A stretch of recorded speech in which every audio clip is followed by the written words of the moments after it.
Update دیکھنے والے تمام ناظرین کو ہمارا پیار بھرا سلام۔ ہمارے ساتھ اس ٹائم MLA سرن کوٹ چودھری محمد اکرم صاحب ہیں۔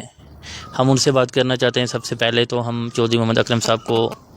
عید کی مبارکباد پیش کرتے ہیں۔ سر، آپ کو عید کی بہت بہت مبارک ہو۔ بسم اللہ الرحمن الرحیم، بہت بہت شکریہ جناب، آپ کو بھی عید مبارک۔ خیر مبارک سر۔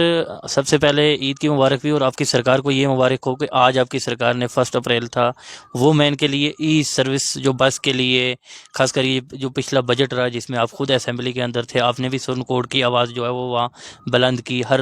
مسئلے کو لے کر، روڈ کا مسئلہ ہو، ہاسپٹل کا مسئلہ ہو یا JJM کا مسئلہ ہو، تو جو وہاں فیمیل کے لیے بس سروس تھی، ای بس سروس، تو اس کو عمر عبداللہ صاحب نے وہاں جو پاس کیا تھا۔ آج اس کا فرسٹ ڈے تھا۔ آپ نے دیکھا ہوگا کہ سوشل میڈیا پہ کچھ ہماری بہنیں جو ہیں وہ آج فری بس سروس جو ہے وہ انجوائے کر رہی ہیں اور آپ کی سرکار کا شکریہ بھی ادا کر رہی ہیں۔ بسم اللہ الرحمن الرحیم۔ بالکل جیسے آنریبل چیف منسٹر صاحب نے اس دن on the floor of the house کہا تھا، اور جو ہمارے منسٹر ہیں ستیش شرما صاحب، انہوں نے بھی 1 اپریل سے کچھ بسیز ہم جو ہیں مطلب سٹی کے اندر چلائیں گے اور فری ہوں گی وہ، اور یہ بہت ہی اچھی بات ہے۔ اس لیے آہستہ آہستہ یہ انشاءاللہ شروعات ہے۔ ہر کام جو ہے وہ آہستہ آہستہ انشاءاللہ تعالی ہماری سرکار جو ہے وہ بہتر طریقے سے کرے گی۔ عمر عبداللہ صاحب جس محنت اور لگن کے ساتھ کام کر رہے ہیں، جو ان کی ٹیم ہے، اس کا کوئی جواب نہیں ہے۔ آہستہ آہستہ انشاءاللہ سب کچھ ٹھیک ہوگا۔ سر، جیسے ای سروس بسیز کی بات ہوئی تو ہماری تو راجوری پونچھ جو ہائی وے روڈ ہے اس کا تو ابھی کام چل رہا ہے، لیکن پھر بھی یہ جو آپ کی سرکار ہے اس نے پھر بھی سینٹرل گورنمنٹ کے لیے یہ لکھ کر بھیجا ہے کہ ہمیں اور گاڑیاں دی جائیں۔ تو آپ کیا سرن کوٹ کنسٹیچوئنسی کے لیے کتنی گاڑیوں کی مانگ کرتے ہیں اپنی سرکار سے، اور کتنی گاڑیاں ہونی چاہیے یہاں پہ؟ کیونکہ سرن کوٹ سے اگر پونچھ میں وہ ای بسیز سروس وہ چلے تو اچھے طریقے سے چل سکتی ہے، کیونکہ جب روڈ بن جائے گی۔ میں نے وہاں اسمبلی میں بھی یہ بات کی تھی کہ ہمارے یہ سرن کوٹ سے پونچھ جو ہے بسیز ہونی چاہیے، سرن کوٹ سے بفلیاز، بلکہ میں نے کہا تھا پیر کی گلی بھی کراس کر کے کشمیر کی طرف ہی ہونی چاہیے۔ تو آنریبل منسٹر صاحب نے یہ ہمیں یقین دہانی کروائی ہوئی ہے۔ انشاءاللہ جو بھی آپ کے روٹس میں انشاءاللہ اس کے اوپر ہم بسیں چلائیں گے، اور مجھے یقین ہے، اور میں گورنمنٹ کی وساطت سے لوگوں کو یہ کہنا چاہتا ہوں انشاءاللہ جلدی آپ دیکھیں گے کہ یہاں بھی ای بسیں چلیں گی، اور جو فری آف یہ کرایہ ہوں گی انشاءاللہ۔ تو سر، باقی جتنے بھی مینیفیسٹو تھے نیشنل کانفرنس کے، کیونکہ آپ تو ایز اے انڈیپینڈنٹ الیکشن میں کنٹیسٹ کیا آپ نے، آپ جب الیکشن جیتے تو پھر اس کے بعد جا کے آپ نے نیشنل کانفرنس جماعت کو جو ہے وہ جوائن کیا، لیکن ہم تو وہ چیز آپ مینیفیسٹو کی آپ سے نہیں پوچھ سکتے کیونکہ آپ نے اس time as a independent contest کیا، لیکن پھر بھی جو باقی چیزیں ہیں نیشنل کانفرنس کے مینیفیسٹو میں تھی وہ کب تک عوام کو، جو 12 گیس ہیں اور باقی جو راشن 10 kg فری کا تھا جن کو دیا گیا انہی کو ملے گا، یا باقی APL یا BPL والوں کو ان کو بھی یہ اسکیم مل سکتی ہے؟ دیکھیے آہستہ آہستہ سب کچھ ہوگا۔ ابھی ہماری سرکار کو بنے ہوئے مطلب 4 مہینے ہوئے ہیں۔ بسیز کا وعدہ ہماری مینیفیسٹو میں تھا وہ ہو گیا، جو AAY کو راشن ہے وہ بھی مل گیا۔ اس کے بعد جب سرکار کے پاس اچھے سورسز ہو جائیں گے، اس کے بعد پھر آئے گا BPL کا نمبر، اس کے بعد اس کے اوپر جایا جائے گا، اور آہستہ آہستہ انشاءاللہ یہ 5 سال تک تو پکی سرکار ہے، اور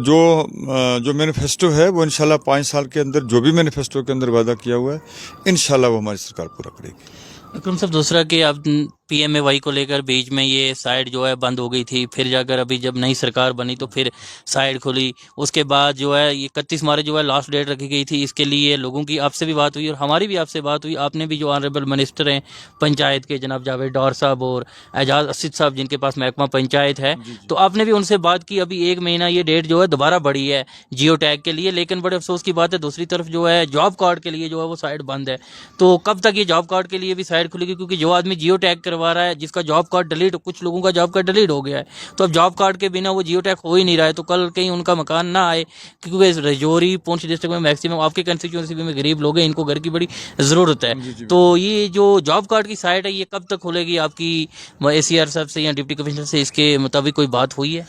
کمشنر صاحب سے میری بات ہوئی تھی پچھلے دنوں میں، تو وہ کہہ رہے تھے کہ انہوں نے کہا تھا اس اپریل کے دوسرے ہفتے میں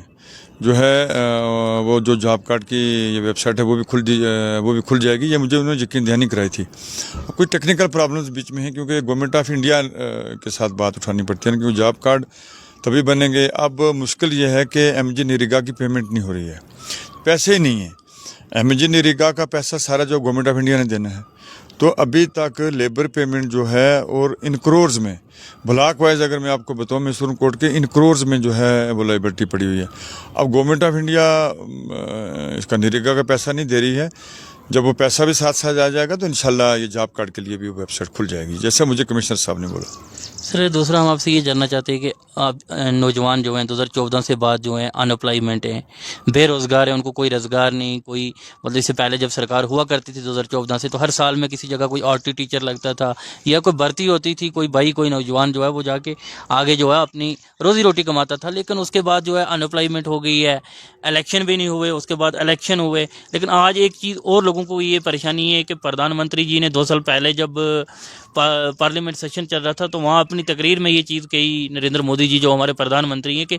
10 لاکھ تک نریندر مودی گارنٹی دے گا کہ آپ لون لے سکتے ہو، لیکن جب ہمارے نوجوان بینکوں میں جاتے ہیں تو وہ پوچھتے ہیں کہ جی پردھان منتری نے یہ اسکیم نکالی تھی، پردھان منتری نے یہ چیز بولی تھی 10 لاکھ تک لون جو ہے وہ ہمیں ملنا چاہیے، لیکن وہ ہے ہی نہیں ہے، وہ اسکیم ہی نہیں ہے۔ کیا یہ بھاجپا کے صرف کھوکھلے وعدے ہیں یا اس کو گراؤنڈ پہ جموں کشمیر میں امپلیمنٹ نہیں کیا جا رہا ہے؟ کیا وجہ ہے یہ؟ جناب ان کے یہ تو کھوکھلے وعدے ہیں نا۔ پہلے آنے والے پرائم منسٹر جو ہیں، جو ہمارے بھی پرائم منسٹر ہیں، تو انہوں نے یہ بولا تھا کہ 15 لاکھ روپیہ جو ہے وہ ہر ایک کے اکاؤنٹ میں آئے گا، پہلا وہ ابھی تک نہیں آیا۔ اب جہاں تک انہوں نے ہماری اسٹیٹ کے لیے کہا تھا بالکل جھوٹ ہے، ابھی تک تو کوئی اس کا ہے ہی نہیں ہے کہیں بھی، جب آئے گا تو سب کو پتہ لگا، مجھے یقین نہیں ہے، یہ ہے جملہ سرکار۔ تو اب البتہ دوسری بات جو آپ نے بولی اس کے ان امپلائمنٹ کی، وہ تو بہت زیادہ ہے، اور اس میں ہماری بدقسمتی یہ ہے کہ رجوری پنچ میں نہ کوئی فیکٹری ہے۔ ہمارے بچے جو ہیں وہ اس وقت اوور ایج ہو رہے ہیں اور بہت پڑھے لکھے ہیں، پی ایچ ڈی ہیں، نیٹ سیٹ سب کچھ کلیئر کیا ہوا ہے، لیکن نوکریاں نہیں ہیں، اور ہمارا ڈسٹرکٹ رجوری پنچ صرف اور صرف جو ہے وہ گورنمنٹ جاب پہ چلتا ہے، لیکن کچھ پوسٹ جو ہیں وہ ہماری سرکار نے ریفر کی ہیں، جتنے بھی یہ ہیں جیسے پی ایس سی ہے، جیسے یہ ایس ایس آر بی ہے، اب اس میں جو ہے ایکسپیڈائٹ جو ہے اس میں کرنے کی ضرورت ہے، لیکن انشاءاللہ اگلے 1-2 مہینے میں آپ دیکھیں گے کہ کافی تعداد میں ایڈورٹیز ہوگی اور اس میں بچے جو بھی ہیں میرٹ کے اوپر آئیں گے انشاءاللہ، لیکن آہستہ آہستہ ہی ہوگا، اور مجھے یقین ہے انشاءاللہ کہ اگلے 1-2 مہینے میں کافی ساری ایڈورٹائزمنٹ جو ہونے والی ہیں۔ سر یہ سوال ہمیں آپ سے پہلے پوچھنا چاہیے تھا کیونکہ سٹارٹنگ میں ہم لاسٹ پہ پوچھ رہے ہیں، جب الیکشن سٹارٹ ہوا 4 مہینے ہو گئے الیکشن کو، اس کے بعد ہمارا پہلا انٹرویو ہے آپ سے، تو آپ نے پہلے تو آپ سری نگر میں رہے، آپ نے سوچا کہ پارٹی ہمیں مینڈیٹ دے گی، لیکن لاسٹ ٹائم جب مینڈیٹ آپ کے حق میں نہیں آیا، الائنس کے حق میں آیا، تو پھر لاسٹ ٹائم آپ نے آ کے فیصلہ کیا کہ ہم نے انڈیپینڈنٹ الیکشن میں کانٹیسٹ کرنا ہے، اور اس طریقے سے آپ نے مطلب اتنی محنت کی کہ دیکھنے والے لوگ یہ بول رہے تھے کہ چودھری اکرم صاحب شاید نہیں جیت پائیں گے، کیونکہ جو آپ کے اپوزیشن کینڈیڈیٹ تھے جو دوسری جماعتوں کے تھے، ان کے لیے بڑے بڑے مطلب سینٹر سے دلی سے لیڈر آئے، ایم پی آئے، انہوں نے آ کے ان کے لیے کمپیننگ کی، اور آج آپ نیشنل کانفرنس جماعت کے ساتھ کھڑے ہو، اسی نیشنل کانفرنس کے چیف منسٹر کے سائے میں آپ بیٹھ کے چل رہے ہو، اور وہی جماعت آپ نے دوبارہ جوائن کی ہے، لیکن وہی فاروق عبداللہ صاحب بھی سپریم کورٹ میں آتے ہیں آپ کے خلاف آ کر یہ کہتے ہیں کہ یہاں جو الائنس کے کینڈیڈیٹ کو ووٹ دیں۔ تو اس ٹائم کا وقت جب تک کمپیننگ چل رہی تھی تو آپ کیا سوچ رہے تھے اور کس طرح چل رہے تھے؟ کیونکہ آپ نے بڑی محنت کی اس الیکشن میں، اور آپ کے صاحبزادے پہلی بار سامنے آئے، انہوں نے بھی بڑی محنت کی اس الیکشن میں، تو وہ ٹائم آپ کے لیے کیسا تھا؟ جناب دیکھیے، ہار جیت ہے میرے رب کے ہاتھ میں، اور میرے جو لوگ ہیں جو میری کنسٹیچوئنسی کے ہیں، میں ان کا شکریہ نہیں ادا کر سکتا، اللہ گواہ کہ میرے پاس الفاظ ہی نہیں ہے کہ میں ان کا شکریہ ادا کروں، کہ لوگوں نے کہا جی کہ جو مینڈیٹ ہے وہ ہم ہیں، آپ یہاں آئیں، ووٹ ہم نے دینے ہیں، تو میں نے کہا ٹھیک ہے، انہوں نے میرا حوصلہ بڑھایا، تو میں جب آیا تو پھر آپ نے دیکھا کہ کس جوش اور خروش کے ساتھ لوگوں نے ووٹ دی اور میرے رب نے کامیابی دی۔ میں پھر آپ کے وساطے سے تمام لوگوں کا شکر گزار ہوں اور مشکور ہوں، شکریہ ادا کرنا چاہتا ہوں کہ انشاءاللہ وہ پیار جو ہمارے گھر کے ساتھ ہے، اور یہ میرے والد صاحب مرحوم اللہ ان کو درجہ بلند کرے، یہ ان کی محنت کا نتیجہ ہے، ان کے وہ راستے بنائے ہوئے تھے جو انہوں نے تمام کانٹے صاف کیے تھے، تو مجھے بھی اس میں محنت کرنے کا موقع ملا، تو مجھے یقین ہے انشاءاللہ کہ آگے بھی ہمارا پیار جاری رہے گا۔ ہم تو صرف اور صرف فی سبیل اللہ یہاں خدمت کرنے کے لیے ہیں۔ سر جب کاؤنٹنگ ہو رہی تھی اکرم صاحب، تو اس سے ایک کاؤنٹنگ سے ایک دن پہلے رات کو آپ نے ایک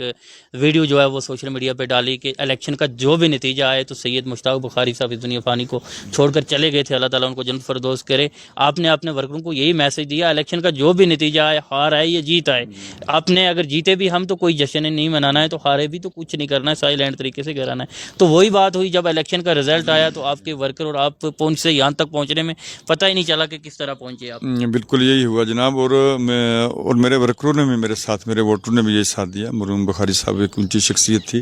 وہ بھی کوئی سورن کوٹ یا ڈسٹرکٹ پنچ سے نہیں، وہ جموں کشمیر کی ایک اہم شخصیات میں سے ایک شخصیت تھی، تو اللہ تعالیٰ ان کا درجہ بلند کرے۔ تو یہ ایک اخلاقی اور انسانی مجھ پہ فرض تھا کہ ہار جیت تو لگی رہتی ہے، الیکشن آتے ہیں جاتے ہیں، کوئی ہارتا ہے کوئی جیتتا ہے، یہ کوئی مسئلہ نہیں ہے، لیکن ان کی جو ان کی شخصیت تھی، جو ان کا قد تھا، تو میرے لوگوں نے بھی اس میں میرا پورا ساتھ دیا. بالکل ہم پرامن طریقے سے گئے. رزلٹ میں گیا ہی نہیں تھا. میں 12:30 بجے مجھے یہاں جو ہمارے آر او تھے انہوں نے فون کیا کہ آپ کو وہ سرٹیفکیٹ دیتے نا میں جیتنے کے بعد. تو اس کے لیے میں نے کہا جی میرا وہاں ہے نمائندہ، تو جو میرا چیف یہ ہے ایجنٹ ہے، انہوں نے کہا نہیں وہ آئے ہوئے ہیں اپنے کیا نام کا تھا، وہ تھے جناب آبزرور، تو وہ آئے تھے تو انہوں نے سائن کرنے آپ نے ان کے سامنے، اس لیے میں گیا. تو اس وجہ سے، اور لیکن اس میں زیادہ تر میں نے تو اپیل کی تھی، لیکن میرے لوگوں نے پورا ساتھ دیا، اور سب لوگوں نے اس میں ایک ہمیں بڑا ہی دکھ ہوا کہ بخاری صاحب بڑی اچھی شخصیت تھی، وہ دنیا فانی سے چلے گئی. باقی جہاں تک آپ نے پوچھا کہ انہوں نے مینڈیٹ نہیں دیا، یہ وہ میں نے کئی بار یہ بھی پہلے کئی بار کہا کہ کچھ تو مجبوریاں رہی ہوں گی، یوں ہی کوئی بے وفا نہیں ہوتا، تو وہ پارٹی کی کنپلسنز ہو جاتی ہیں، اس وجہ سے انہوں نے نہیں کیا. تو باقی کمپین کرنے کے لیے پھر ان کو آنا ہی تھا، ڈاکٹر فاروق صاحب کو آنا ہی تھا، کیونکہ الائنس میں انہوں نے محنت کرنی تھی. لیکن میں پھر یہی کہوں گا کہ میرے لوگوں نے، میری کنسٹیچوئنسی کے لوگوں کا میں یعنی شکر ہی نہیں ادا کر سکتا کہ جس جوش اور خروش کے ساتھ انہوں نے ووٹ دیے. تو کامیابی تو میرے رب کے ہاتھ میں تھی. تو سر میں لاسٹ پہ آپ سے یہ جاننا چاہتا ہوں کہ جس طرح آپ نے اسمبلی میں سرنکوٹ کی عوام کی آواز بلند کی، اس میں S T O, non S T O, O B C O, آپ نے کسی ایک کمیونٹی کے لیے نہیں، آپ نے سب کمیونٹیوں کے لیے آواز بلند کی، اور خاص کر روڈ کنیکٹیویٹی کے لیے آپ نے بات کی. اور آپ نے یہ بات بھی رکھی، ہم نے ویڈیو میں دیکھی آپ کی اسمبلی میں، کہ آپ نے یہ جو گاڑیاں، چھوٹی گاڑیاں یہاں پہ چلتی ہیں جن کا کرایہ زیادہ وصول کیا جا رہا ہے، مطلب ہر قسم کی آپ نے غریب کی بھی آواز رکھی اور امیر کی بھی آواز رکھی. تو آگے آپ سرنکوٹ کی عوام کے نام کیا سندیشہ دینا چاہتے ہیں کہ اسی طرح چودھری اکرم صاحب جو ہیں سرنکوٹ کی عوام کی آواز بلند کرتے رہیں گے؟ انشاءاللہ جناب، ہم تو یہ خدمت خلق کے لیے ہیں، کوئی بھی ہو میرے سامنے، میں تو بس استغفار، کیونکہ ہم ہیں کلمہ گو، جو بھی کلمہ پڑھنے والا آدمی ہے وہ فرقہ پرست ہو ہی نہیں سکتا. اس وجہ سے انشاءاللہ مجھے یقین ہے کہ ہماری یہ سرکار 5 سال چلے گی، اور عمر عبداللہ صاحب جس محنت اور لگن کے ساتھ کام کر رہے ہیں، انشاءاللہ آہستہ آہستہ تمام روڈ، پانی، بجلی، ہمارے یہی مسائل ہیں، تو آہستہ آہستہ انشاءاللہ ان کو حل کرنے کی کوشش کریں گے. اور میں لوگوں سے یہی اپیل کرتا ہوں آپ کی وساطت سے کہ آپ تھوڑا سا صبر رکھیں، ان اللہ مع الصابرین، اور انشاءاللہ سب کچھ ٹھیک ہوگا. شکریہ جی. آپ دیکھ سکتے ہیں کہ چودھری محمد اکرم صاحب سے انہوں نے ان کے ساتھ خاص بات چیت کی. ان کا یہی کہنا ہے کہ نیشنل کانفرنس نے جو بھی مینیفیسٹو میں اپنے وعدے رکھے تھے وہ کچھ تو پورے کر دیے ہیں، راشن کو لے کر، اور خاص کر مہیلا فیمیل کے لیے جو فری بس سروس آج سے سٹارٹ ہوئی ہے وہ بھی کر دی ہے. تو آنے والے وقت میں ابھی 4 مہینے ہوئے ہیں، ان کا یہ کہنا ہے کہ الیکشن ہوئے آپ دیکھتے جاؤ کہ اگلا جب بجٹ آئے گا اگلے سال تو اس میں کوئی دوسری چیز بھی ملے گی. تو یہ جو ان کا یہ کہنا تھا کہ یہ 14 سال سے 2014 سے لے کر آج تک 8 اور 4 12 13 سال سے بگڑے ہوئے جو کام ہے وہ 4 مہینے میں نہیں سدھر سکتے، ان کو ٹائم لگے گا سدھارنے میں. اور ان کا یہی کہنا تھا کہ ایم ایل اے سرنکوٹ ہونے کے ناطے سے میں سرنکوٹ کی عوام کے لیے ہر ٹائم جو ہے اسی طرح آواز بلند کرتا رہوں گا. شکریہ.